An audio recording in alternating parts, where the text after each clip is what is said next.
الله أكبر الله أكبر أشهد أن لا إله إلا الله أشهد أن لا إله إلا الله أشهد أن محمدا رسول الله أشهد أن محمدا رسول الله أشهد أن لا إله إلا الله أشهد أن لا إله إلا الله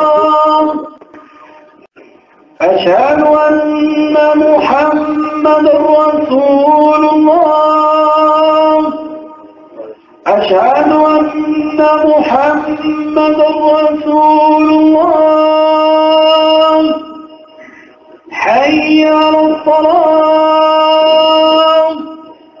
حي على الصلاة حي على الفلاح حي على الفلاح الله أكبر الله أكبر لا إله إلا الله محمدا عبده ورسوله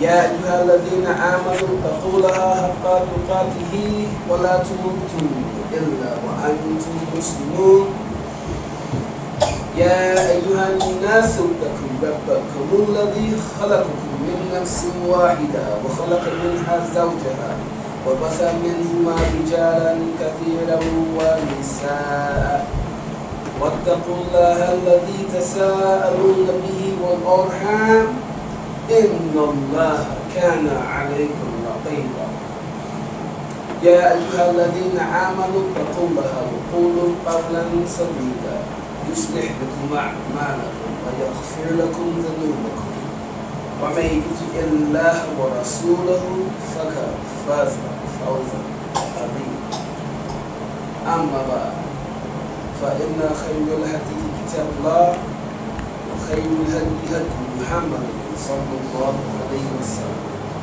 وشر الأمور محدثاتها وكل محدثة بدعة وكل بدعة ضلالة وكل ضلالة في النار. قال الله تعالى في الكتاب المبين سنريهم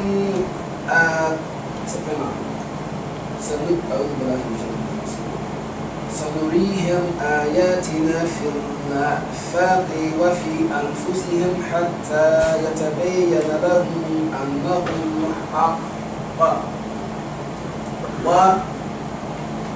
وأذن في الناس بالحج يأتوك رجالا وعلى كل ضامر يأتين من كل فج عميق. Allah subhanahu wa ta'ala says in these verses, and I recited them the way they came or the way it's structured in the Quran, but I recited the first one first because I want us to try and grasp the picture that Allah subhanahu wa ta'ala has showed us during these first couple of weeks ago. Allah subhanahu wa ta'ala says, translated, what means that He will show you this. He will show you His signs in the heavens and within yourselves until it becomes manifest that this Quran is the truth. That this Quran is the truth. He will show you His signs. This is a very powerful verse. It hit me so hard during the Eid and before that. I hope that we'll be able to grasp what Allah subhanahu wa ta'ala shows us. He shows us an accomplishment that we can accomplish. He says to proclaim to them the Hajj. The next verse, and, which is in another story, he says, and proclaim to them the Hajj. They will come from every lean and distant highway and all walks of people. And I didn't give it as due. But the explanation that I'm going to give for it by way of Allah subhanahu wa ta'ala's help, I pray that we get the picture.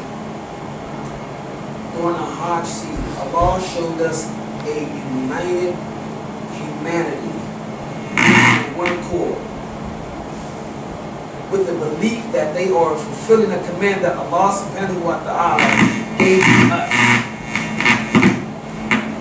3 million plus Muslims gathered together for the sake of Allah subhanahu wa ta'ala. Not for the sake of themselves, not for the sake of their country, but for the sake of Allah subhanahu wa ta'ala, to carry out His command, to fulfill an obligation that we have to Allah subhanahu wa ta'ala, to make Hajj to the house, to the Kaaba, the direction in which we face to pray every day. He gives us a yearning from our heart, 5 times a day at least, to turn our objective mind and soul to that direction, to fulfill that obligation. Allah subhanahu wa ta'ala has showed us a great miracle, because this is something that we are fighting for every day here in this country. A united mankind, moving as one. This is something we're fighting for heavy right here in this country right now. And Allah subhanahu wa ta'ala shows us that it can be obtained. But the only way that it can be obtained is if we are following, or we are acting on that belief. Labbaika Allahumma labbaik. Here I am, O Allah, at your service. Labbaika Allahumma labbaik.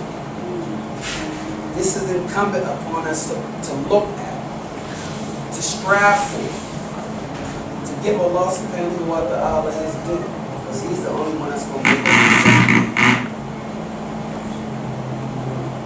A united humanity. Every country, every race was represented during this Hajj season. Even us over here, some of us was over there. Part of that great sign from Allah subhanahu wa ta'ala. This is an object that we have to take a clear zoom in on, a clear picture. We have to answer the call.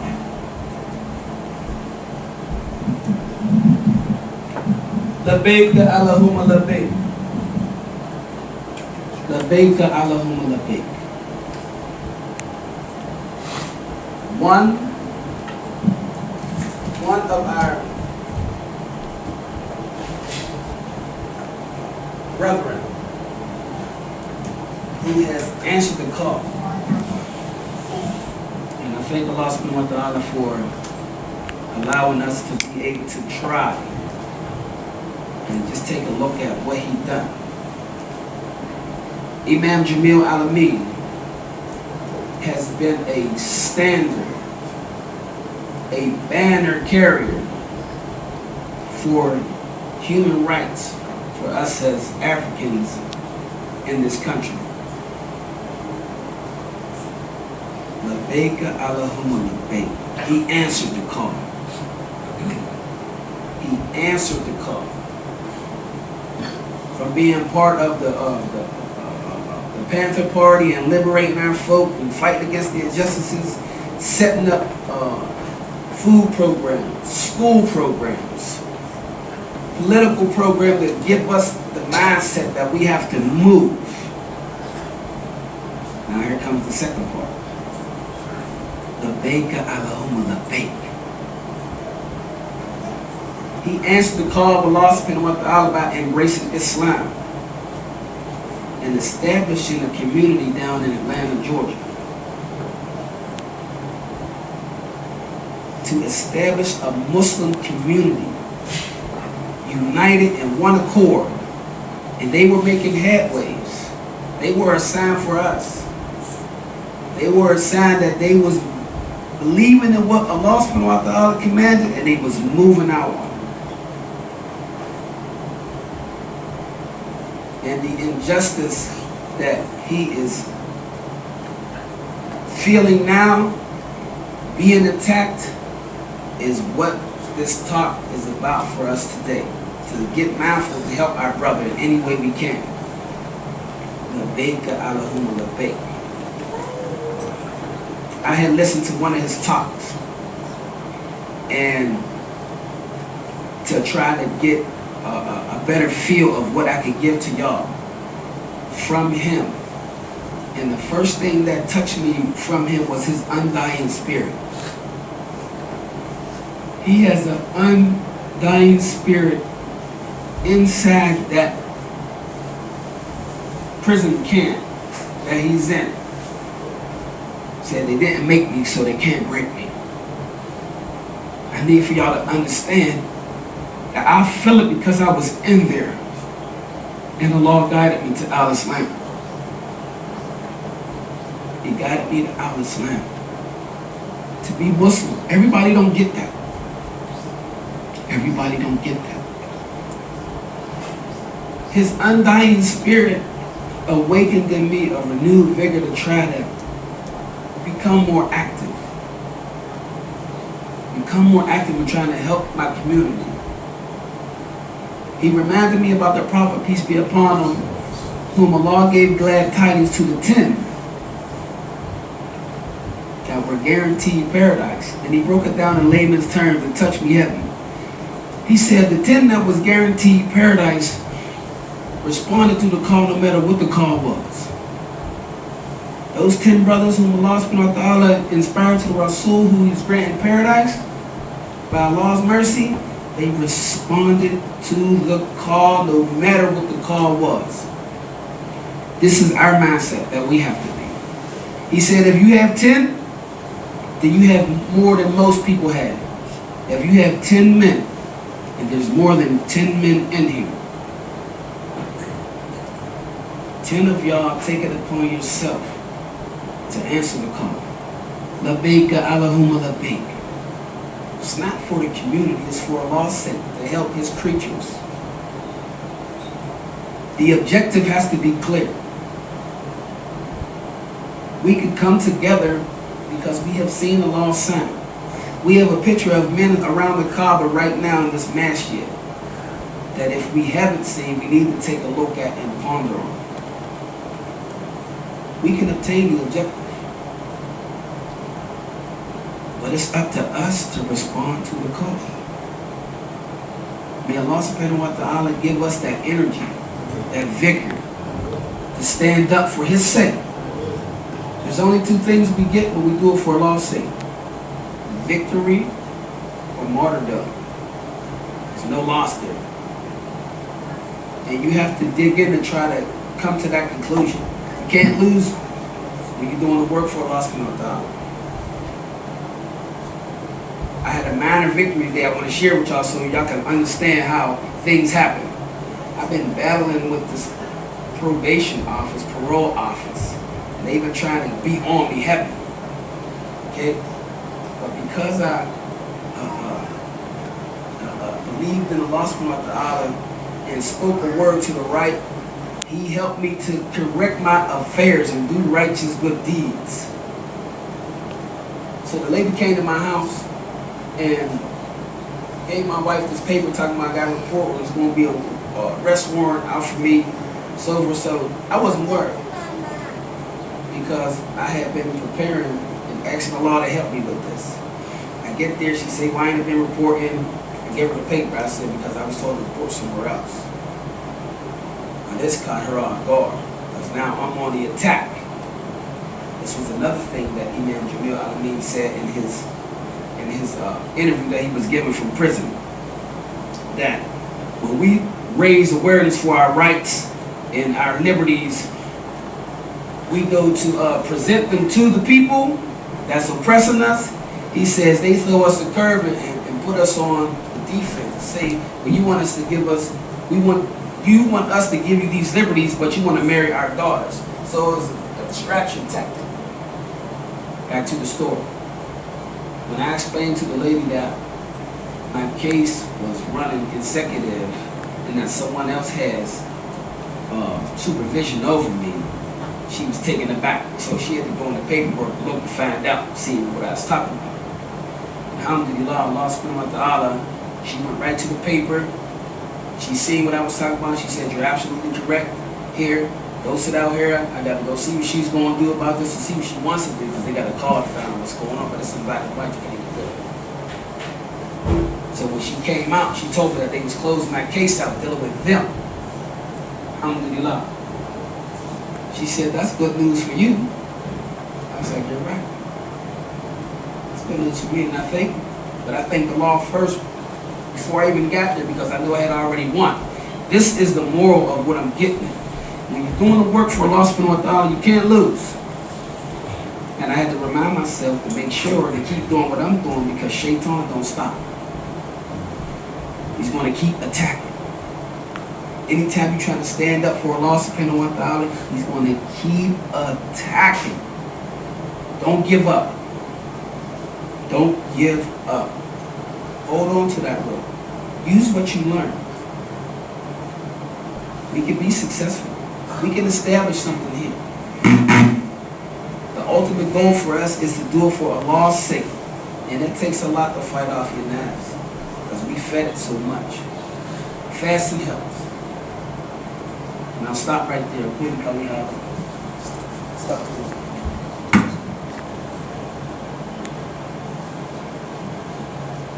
Alhamdulillah Rabbil Alameen. As-salatu was-salamu ala Rasulil Kareem wa ala alihi wa ashabihi ajma'in.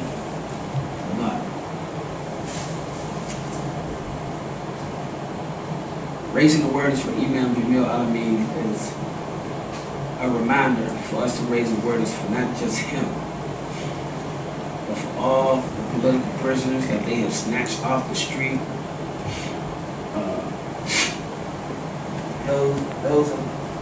Those of our brothers and sisters who are coming home from there, we have to raise awareness for them so that we can help them. He said something that reminded me, and you'll always hear me say this. He said that we have forgot what it means to have love for our sisters. He says we have forgotten how to cultivate the love with our sisters. And he said a few things that I don't want to say because I want to keep it pure, the top. But he said that we have to figure out how to create that union, that bond, that love. We have to create that union, that love, that bond with our wives, with our mothers, with our sisters. This is the success of the community. If the sisters are unhappy, you can best believe the children aren't going to be happy, because they're not getting that nourishment that they need. There was a quote that I read, I think it's in Wafaqitul Ikhwan. It's a little book in the back. And it says that be with your wife as if she's a child. That means playful. That means soft, gentle. But when she needs you as a man, be the man she needs you to be. Be the man she needs you to be. That means her strength when she's trying to break down, she's a little worried. Her strength when it looks like she's getting a little overwhelmed with the children, you scoop the children up. You relieve her of her worry, of her burden, so to speak. The success lies in our women creating the next generation of Muslims to act on that belief. And it's up to us to make sure she knows what to do. And it's up to us to take from her when she's right. Don't be scared to humble yourself. The key ingredient in our success is our women. May Allah subhanahu wa ta'ala not let the rewarding laws of the men or the women in the community. May He ignite in our hearts fever to stand up and declare Allah subhanahu wa ta'ala's oneness and establish Islam on this earth, in our homes, in America. May He give me 20 instead of the 10 that Allah mentioned for those who are granted paradise. May He give us 20 here to come each and every time the call is made. I guarantee you the brotherhood that we foster will be unbreakable. We need that brotherhood. Alhamdulillahi Rabbil Alameen. May Allah grant us a pure faith that is unwavering. Ameen. May He allow us to follow the Sunnah of the Prophet Sallallahu Alaihi Wasallam in all of our affairs. May He encourage our submission to the authorities of our community that are striving to put in a sacrifice to guide us to the Sirat al-Mustaqim. Imam Naeem Abdullah of Masjid Al-Mu'min and Nur Zaman Institute is available for speaking engagements. You can contact Imam Naeem Abdullah at the following: via telephone at 267-388-0823 or write him at 537 Paulson Avenue, Pittsburgh, PA 15206, or via email at imamnaeem@nurzamaninstitute.org. Bismillah.